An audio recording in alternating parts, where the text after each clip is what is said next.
Hello everyone, welcome to the second video of IELTS mock test. Okay, in this video I'm going to record a mock test of book 17, IELTS book 17 test number 3 speaking. Okay, so let's start directly. So I'll try my level best to do not prolong this video because the last one was 26 minutes and few seconds, and I guess that was really a long one for a mock test. Okay, so let's start. And here the part 1 topic is drinks. Okay, and the first question is, what do you like to drink with your dinner? Why?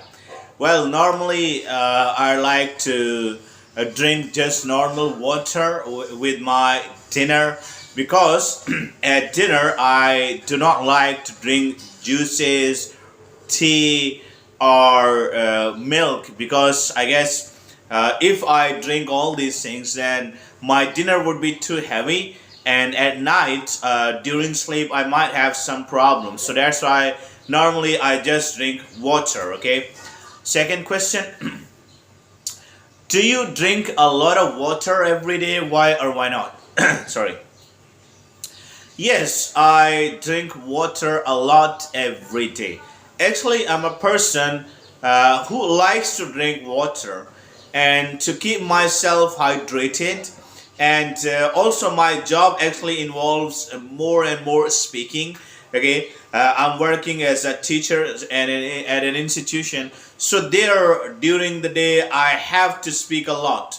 So if I do not drink water, I face some problems in my throat. It gets dry and I cannot speak frequently or more. So that's why I drink a lot of water every day. Third question. Do you prefer drinking tea or coffee? Why? Well, I prefer to drink tea because coffee is something, something that I do not like to drink.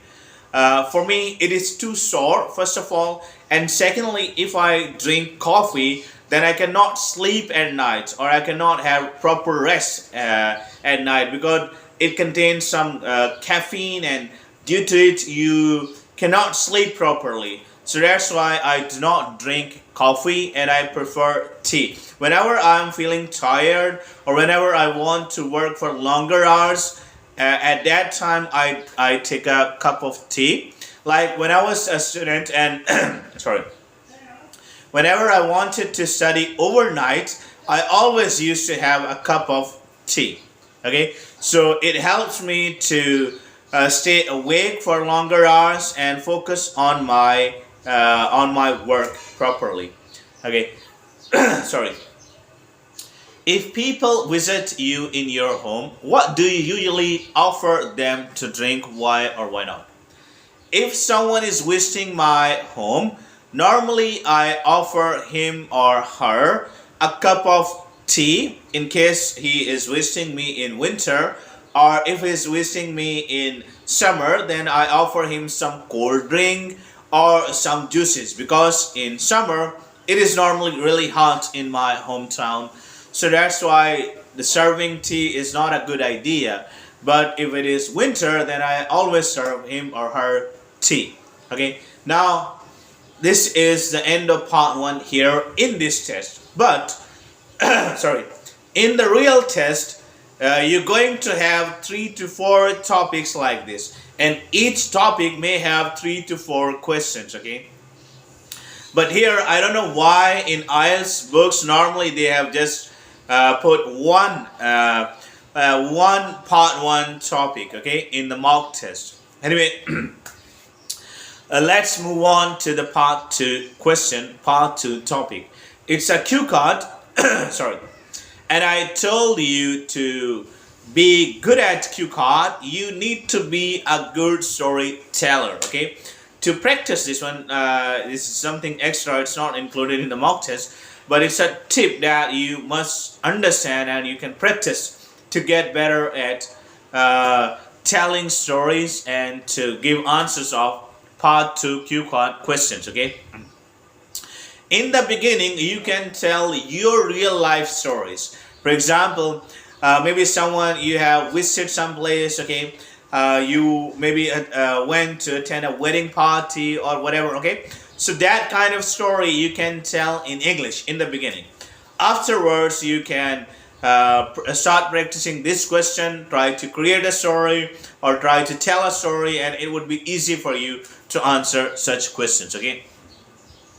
And in this test, the question is describe a monument, for example, a statue or sculpture that you like. Okay, you should say what this monument is, where this monument is, what it looks like, and explain why you like this monument. Okay, so these sub questions, like you should say what this monument is, where this monument is, what it looks like, and explain why you like this monument. Okay, so these are few hints to keep you on track. Okay, because task response is very important in IELTS. If you do not follow these key points, you may go out of the limit of the questions. So that's why these are there to help you. But in case if you do not follow and you are answering the question, it is okay, it is fine. But in most cases, even if you do not look at these key points, and if you're answering the question properly, then most probably you're answering all these things. Okay, so let me start my answer. Let me just repeat quickly the topic again, and I'll start my answer. Okay, describe a monument, for example, a statue or a sculpture that you like. Okay, well, the monument that I love actually, and I have visited many times, it's a statue of great warrior Muhammad bin Qasim. He actually came to Sindh at that time. This area was called, or this city was called Dibel, and now in the modern Pakistan it is called Karachi. His uncle actually sent him here because there is a myth that his uncle heard a voice of a woman and she was treated badly by the rulers of this area. So he heard her scream, and he sent his nephew Muhammad bin Qasim to Sindh, to Dibel city, which is now now called Karachi, here to conquer this place. So he was just only 17 years old when he came to this area, and as he came here and he realized that the ruler of that time, whose name was Raja Dahir, was not a good person, and he was doing injustice to the people and not behaving them or not treating them well. So he fought against him and he won the war, won the battle, and the people of this area, they were really happy because Muhammad bin Qasim, he conquered this place, and he asked everyone that you can follow any religion or you can do whatever you want to do as long as you abide the laws and the rules of Islam and of this area. Okay, so because of this, the people, all of them, they love him and they decided to make his statue. Okay, so they built his statue in between Hyderabad and Karachi. So if you are traveling from Hyderabad to Karachi, there on train you can see his statue. I personally, about 3 years ago, when I went to Karachi, I stopped by at this place and I went to see this statue. Okay, when I went there, I saw it was a gigantic one. Normally the statues are maybe 7 feet or 8 feet or 9 feet high, but this one was about 25 feet taller. Okay, and it was built with, I guess, with mud and with some other materials which I could not understand, and it was built I guess around about 713 or 14 when he conquered this place. Okay, so so many people, they come to see this monument, and they built it to in the honor of Muhammad bin Qasim, to admire his accomplishment and also to show their love for this person. Okay, and so many people every day, they come to see this statue, and it's been there since that time, and still it's in its original position. I like it because I like this person. I have read his whole history. Okay, he was a young guy and a really good Muslim also, and a warrior. Okay, so I like this person. That's why I like his statue. And though many people they have forgotten, especially our younger generation, they maybe do not know about this person. But whenever they see this statue, they ask their parents, or people tell stories of the bravery of this person.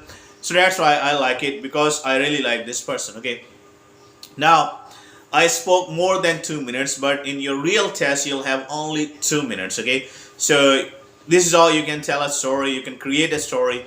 Okay, let's move on to the next topic. This is part 3. It is called discussion part. Okay, so, and it is always related to part 2. If you are familiar with IELTS test, you already know, but in case if you're not, you can watch my previous videos. Okay, so the first question here, the first topic is public monuments. Okay, and the first question of part 3 is, what kinds of monuments do tourists in your country enjoy visiting? Well, in my country, normally people or the tourists, they enjoy visiting historical monuments like Minare, Pakistan, which is situated in Lahore, and the monument in Islamabad, and the statue of Muhammad bin Qasim, and some other monuments like the Emperor's Mosque, and these kind of historical significant places. Okay, my country has a long history, and people and the tourists they come here to see the history and to see the beauty of such kind of monuments, and to actually feel how this monument was built and what significance it has in the history and how important is it for the people. And furthermore, our government has done terrific job in this case. They have adorned these monuments and have kept them in their original places, and also they have built some public spaces near to these monuments like the cafeterias and restaurants, and they've given more facilities to the tourists. So that's why people and the tourists they like to visit historical significant monuments in my country. Okay, next one. Why do you think there are often statues of famous people in public places? Well, according to me, I think people they want to honor the famous figures and people, and that's why they build their statues and put them in the public places. For example, I just described the statue of Muhammad bin Qasim, and they have put this statue in the public place so everyone could see, and they the people and the upcoming generations they see this statue and they know its value and they respect this person. I guess this could be one reason, and secondly, they want to remember all these famous people. So that's why they have put them in the public places so everyone can see and remember them. Okay. Next question. Do you agree that all old monuments and buildings should always be preserved? Yes, I totally agree that old monuments and buildings always be preserved, or should always be preserved, because these have historical significance, and they also have are the part of the culture and historical values of some country. For example, if I talk about Minare, Pakistan, it reminds us the 23rd March 1940 resolution that was passed here at this place. That's why we have built it. So it has a clear importance in our history. Secondly, I guess some monuments and old buildings, they have their own importance, and they are built in some awesome architecture. Even in this modern era, we cannot build such kind of buildings. For example, if I talk about Taj Mahal in Agra, in India, it was built by Shah Jahan, and in his era, they use some kind of architecture that we cannot use, or that we cannot have even today. So it's awesome to see. And another example of this is the pyramids of Egypt. Okay, So such kind of old buildings and monuments, if we preserve them, we will always admire their historical significance and also their architecture. So I guess if they're not preserved, then people might forget about them. And also, actually, in the tourist industry, most of the tourists, they want to visit such kind of places. So some country can earn also a lot of revenue, just like I talked about Taj Mahal. There are so many people visit every year, and because of this the country is earning a lot of revenue. Okay, now the second topic of part 3 is architecture. Okay, why is architecture such a popular university subject? Well, there are some obvious reasons why this is a very popular university subject. First of all, the architects, they are the highly paid people in this modern era. They are earning a lot of money by studying architecture and by making some designs. I guess though this subject needs a lot of effort, but still it's an easy subject related to engineering, and it involves a lot of money. Like someone who studies this subject can earn a lot of money. And these days the demand of architects is rising day by day. So people feel if you study architect and if you become an architect, then you can find a good job easily, and also you can earn a lot of money. So that's why I guess this is a very popular university subject these days. Another reason could be maybe people, they think that architects, they actually do some creative work, so their job is really interesting. So that's why people, maybe they study this subject, and that's why it's a very popular university subject. Okay, next one. In what ways has the design of homes changed in recent years? Well, in the past, especially in my country, the homes had ample area and they were built in simple design without using a proper map or without taking help from a professional architect. But these days, they are built by using a proper map, and normally the space is managed in a more proper way. Like the houses are small these days. In the past, they used to be really big ones, and the space was not properly managed. But these days, due to technology, architects, they manage the rooms, the living room, the kitchen, washroom, and other things in just a small place. Okay, so their design is modern now, and things are interconnected now. Like the kitchen is connected to the maybe for example to the living room. Okay, and TV room is being used for the dining room also. Okay, so and these designs are also different from the past. Okay, now with the help of map, the designs are better, the houses are smaller, the rooms are smaller these days. In the past they were big, and these days people work, and in the houses more woodwork is being used. Okay, for example, the wood stairs are being used. It enhances the beauty of the homes. Okay, but in the past it was not like this. So the design have changed in different ways, and now we use modern technology to design homes in recent years. Okay, next one. To what extent does the design of buildings affect people's mood? Well, I think not much extent. Maybe 10% or 15%. If someone sees a beautiful building or well-designed building, he might feel happy. But I think does not affect on mood. It does not affect on mood in a proper way or in a much more way. Okay, so to some extent maybe, but not much. Maybe if someone sees an old building and the architect and the design is not really good, so someone might not feel well, but I don't think so it affects on his mood. Okay, so that's all, the whole test. This was the Cambridge Book 17 test number 3 speaking of IELTS. Okay, so I hope you learned this well. You can watch this video, compare your answers with my answers, and in the next video I'll record the second test of book 17. Okay, so I'll see you in the next video. Take care of yourself and your families. Bye bye. I'll see you in the next video.